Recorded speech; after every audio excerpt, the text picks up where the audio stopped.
ilmaan Oromoo Amaaraa Kiristaanota duunjin Islaama duunjin bakka jirtanitti agarte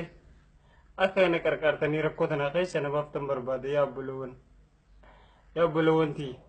rakkoon hankee jiru nagartan bakka hin cisu nagartan rakkoo hankee jiru nagartan halkanii guyyaa qaama kiyyoowwan akkana godhe dullaadha qaama bishaan naga cibsanii bishaan narra naqanii dullaadha na cafa qayyaa obboloowwan muslimaa yaa bugaa yaa kiristaana akkana qarqartu sirraa barbaade rakkoo tana keessa akka na baaftu sirraa barbaade rakkoo tana keessa akka na baaftu sirraa barbaade wallahi rakkoon hankee jiru tun wallahi anis yoo rakkoo tana keessa bahe namuu waan tokko isinii qabachuu danda'u tokko isinitti haa dhaga'amu rakkoon tiyyituun namoota cufaa akka itti haa dhaga'amtu rakkoo tana keessa akka na baasan barbaade yaa obboloowwan tiyya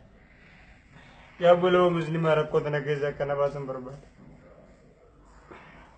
halkanii guyyaa waan qabamu agarte feestala kana hin agartaa feestala kana hin agarte hancumatutu balkane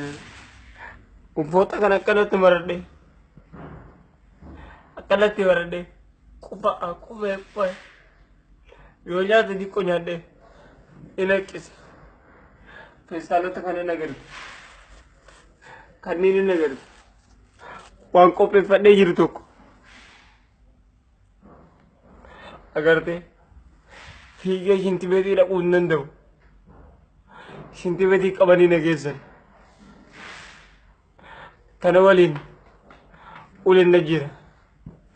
akka na gargaartan barbaade rabbi si waliin haa dhaabbatu na waliin dhaabbadha isinii himee jira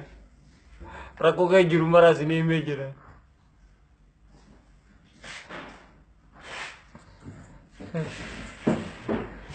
Yes.